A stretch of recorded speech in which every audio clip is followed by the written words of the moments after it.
Stéphanie, pressée après avoir terminé son repas, avait un besoin urgent d'aller aux toilettes. Elle demanda donc à la serveuse où elle se trouvait et fut dirigée vers l'endroit. Cependant, en arrivant, elle constata que les toilettes étaient déjà occupées par un autre client. Ne pouvant plus se retenir, elle aperçut une porte battante menant à la cuisine. Curieuse, elle jeta un coup d'œil à travers la porte, mais ce qu'elle vit la laissa perplexe. Elle décida alors d'entrer dans la cuisine, et ce qu'elle y découvrit la choqua profondément, au point de lui donner envie de vomir. Tout était sale et repoussant. Une pile d'assiettes sales s'entassait près de l'espace de cuisson. De la viande crue était laissée à l'air libre avec des dizaines de mouches posées dessus. Les femmes qui préparaient la nourriture avaient les cheveux sales, et leurs tabliers blancs étaient tachés de toutes sortes de substances, comme s'ils n'avaient pas été lavés depuis longtemps. Le sol était crasseux, et des rats se promenaient librement dans la cuisine. Stéphanie aperçut ensuite la chef cuisinière, une femme corpulente à la peau foncée, vêtue d'une robe sans manches. Ses dents étaient jaunies, et elle arborait des poils épais sous les bras, ce qui la rendait encore plus repoussante. Stéphanie la regarda se gratter l'aisselle avec la cuillère qu'elle utilisait pour cuisiner, avant de remuer la soupe avec la même cuillère sans la laver. Répugnée, Stéphanie eut presque envie de vomir. Elle se tenait le ventre d'une main et se couvrait le nez et la bouche de l'autre pour atténuer l'odeur nauséabonde qui régnait dans la cuisine. Dégoûtée et déçue, elle retourna dans le restaurant. Dès qu'elle en sortit, elle se précipita dehors pour vomir tout ce qu'elle avait mangé, incrédule face à ce qu'elle venait de voir. Stéphanie avait grandi en prenant l'habitude d'acheter de la nourriture dans divers restaurants, car elle était trop paresseuse pour cuisiner chez elle. Elle connaissait tous les meilleurs et les plus récents restaurants et cantines de l'État, et elle avait mangé dans chacun d'entre eux. Chaque soir, elle choisissait un nouvel établissement à tester. Son amie, Nana, essayait souvent de lui conseiller de ne pas manger dehors tout le temps, en lui disant « Tu sais, il est moins cher et plus sain d'acheter des ingrédients au marché et de cuisiner toi-même. Pourquoi préfères-tu toujours gaspiller de l'argent pour de la nourriture cuisinée ailleurs ?» Mais Stéphanie refusait d'écouter, convaincue qu'il n'y avait rien de mal à manger à l'extérieur. C'était une habitude bien ancrée en elle depuis son enfance. Ses parents, constamment occupés par le travail et les affaires, n'avaient jamais le temps pour leurs enfants, ni pour les tâches ménagères. Monsieur et Madame Hamaka avaient eu la chance d'avoir 3 enfants, qu'ils avaient nommés Stéphanie, Roméo et Néa. Mais dès que les enfants commencèrent à aller à l'école, leurs parents cessèrent de leur accorder l'attention nécessaire. Le matin, avant de partir à l'école, leurs parents leur donnèrent de l'argent pour se nourrir, et l'après-midi, ils devaient acheter leur déjeuner chez un vendeur de nourriture près de chez eux. Le soir, ils achetaient leur dîner et mangeaient seuls, avant que leurs parents ne rentrent du travail. Stéphanie, l'aînée, endossa le rôle de mère au sein de la famille. Cependant, elle ne savait pas cuisiner, car sa mère ne lui avait jamais appris.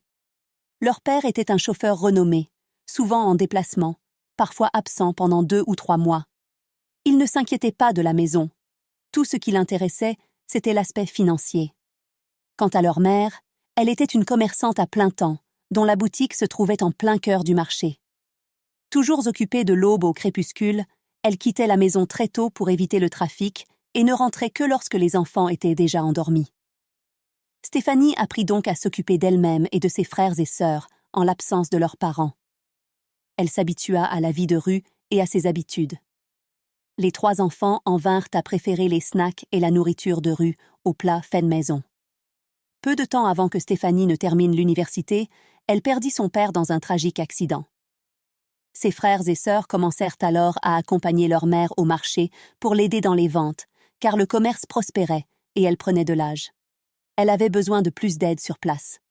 Après avoir obtenu son diplôme universitaire, Stéphanie fut envoyée dans une région reculée du pays pour enseigner dans le cadre d'un service obligatoire. Une fois sur place, elle s'acclimata rapidement à son nouvel environnement. C'est dans ce nouvel environnement qu'elle rencontra Nana, également diplômée, qui avait été affectée pour enseigner dans la même école que Stéphanie. Elles devinrent proches et commencèrent à vivre ensemble comme des sœurs. Cependant, contrairement à Stéphanie, Nana n'achetait presque jamais de nourriture à l'extérieur. Elle se rendait souvent au marché pour acheter des provisions et cuisiner elle-même. Stéphanie, pour sa part, ne savait pas cuisiner.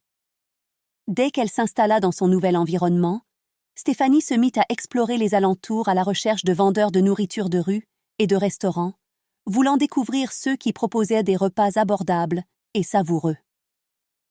Chaque jour, elle mangeait dans un restaurant différent pour tester leurs plats. Nana remarqua que Stéphanie n'acheta ni casserole ni assiette pour cuisiner à la maison, et elle trouva étrange que Stéphanie préfère toujours manger dehors au lieu de cuisiner. Un jour, Nana lui dit « Tu sais, il est plus sûr et moins cher d'acheter des ingrédients au marché et de cuisiner toi-même. Pourquoi préfères-tu gaspiller ton argent en achetant de la nourriture préparée à l'extérieur ?» Mais Stéphanie se vexa et lui répondit sèchement « Est-ce ton argent? Est-ce que je t'ai déjà demandé de l'argent?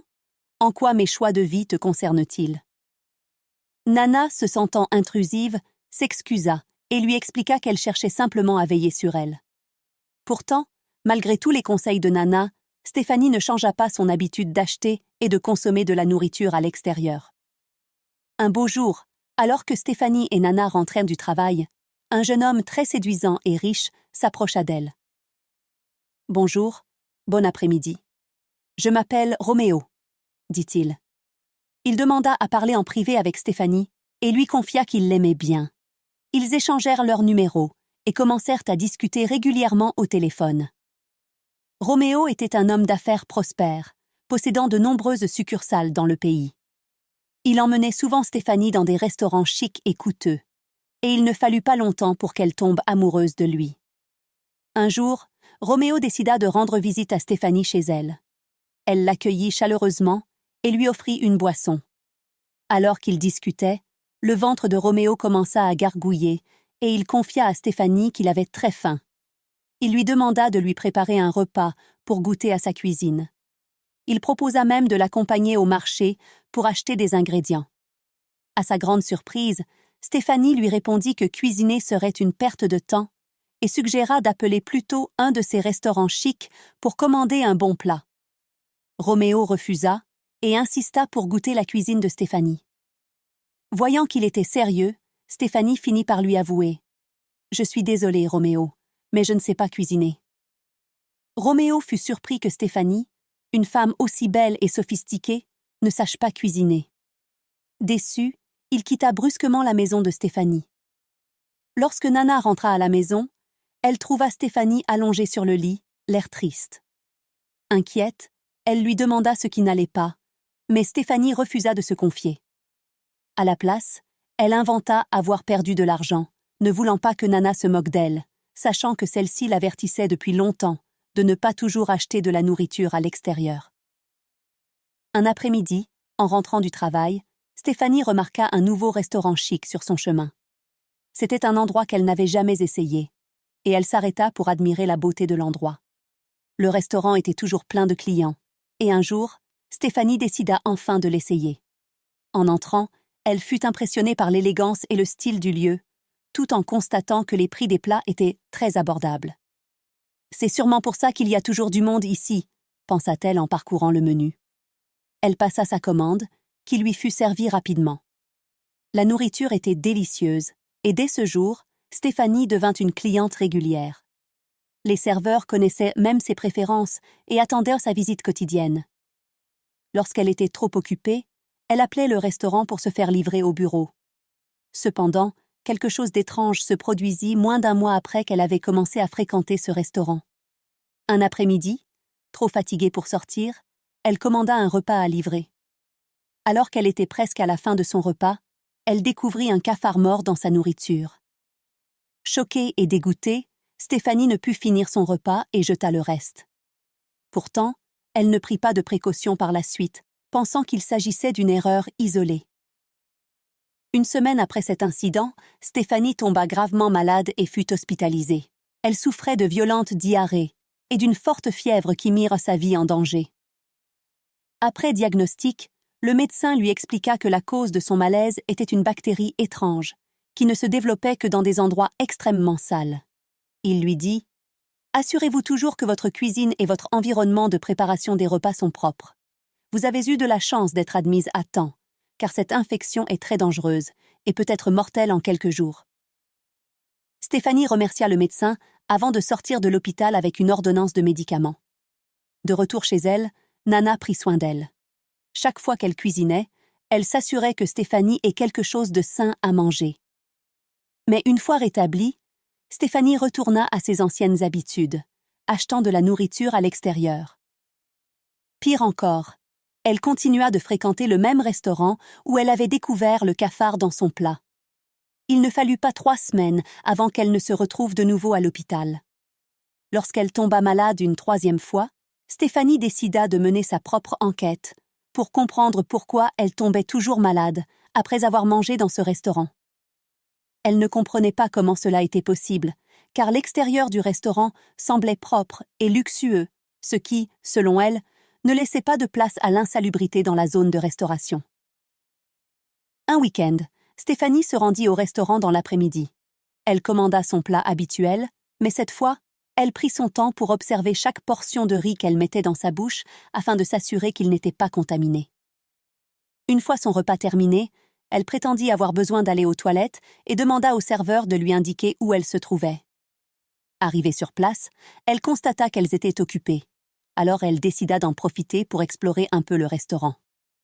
En s'aventurant dans le couloir, elle aperçut une porte battante qui menait à la cuisine. Curieuse, elle jeta un coup d'œil à travers la porte et fut horrifiée par ce qu'elle vit. Des piles d'assiettes sales s'entassaient près de l'espace de cuisson. De la viande crue était laissée à l'air libre, couverte de mouches. Les femmes qui préparèrent la nourriture avaient les cheveux sales, et leurs tabliers blancs étaient tachés de toutes sortes de substances, comme s'ils n'avaient pas été lavés depuis des mois. Le sol était crasseux, avec des rats se promenant librement dans la cuisine. Stéphanie remarqua la chef cuisinière, une femme corpulente à la peau foncée, vêtue d'une robe sans manches. Ses dents étaient brunes, et des poils épais sous ses bras la rendaient encore plus répugnante. Stéphanie eut envie de vomir. Elle retourna précipitamment au restaurant et s'assit comme si de rien n'était, bien que son estomac se tordît à l'idée que d'autres restaurants, même ceux qu'elle jugeait propres et dignes de confiance, pouvaient être dans le même état. De retour chez elle, Stéphanie était très honteuse et regretta de ne pas avoir écouté les conseils de Nana par le passé. Ce jour-là, elle prit une décision. Elle allait commencer à préparer ses propres repas. Elle nettoya soigneusement sa cuisine, puis consulta des tutoriels en ligne pour apprendre à cuisiner. Elle se rendit au marché pour acheter des ustensiles de cuisine et des ingrédients. Ce soir-là, en rentrant à la maison, Nana fut surprise de voir Stéphanie dans la cuisine. Elle enfila ses vêtements d'intérieur et rejoignit Stéphanie pour l'aider à préparer le repas. Le plat n'était peut-être pas aussi beau et sophistiqué que ceux que Stéphanie achetait habituellement au restaurant, mais il avait un goût délicieux, et elle savait qu'il avait été préparé avec soin et dans de bonnes conditions d'hygiène. Stéphanie continua d'apprendre à cuisiner, à la fois grâce à l'Internet et aux conseils de Nana. Elle cessa de manger dehors et commença à apporter ses propres repas au travail. Ses collègues furent étonnés de la voir apporter son déjeuner, et parfois, ils se joignaient même à elle pour partager le repas. Un jour, Roméo revint et s'excusa pour l'avoir quittée brusquement, après avoir découvert qu'elle ne savait pas cuisiner. Au lieu de l'encourager et de la soutenir dans la bonne direction, il avait choisi de partir. Ils réglèrent leurs différends et se marièrent quelques mois plus tard. La leçon morale de cette histoire nous rappelle que tout n'est pas aussi propre qu'il y paraît. Prenez le temps de vérifier l'endroit où la nourriture que vous achetez est préparée, peu importe votre emploi du temps chargé. Il est également essentiel de consacrer du temps à vos enfants.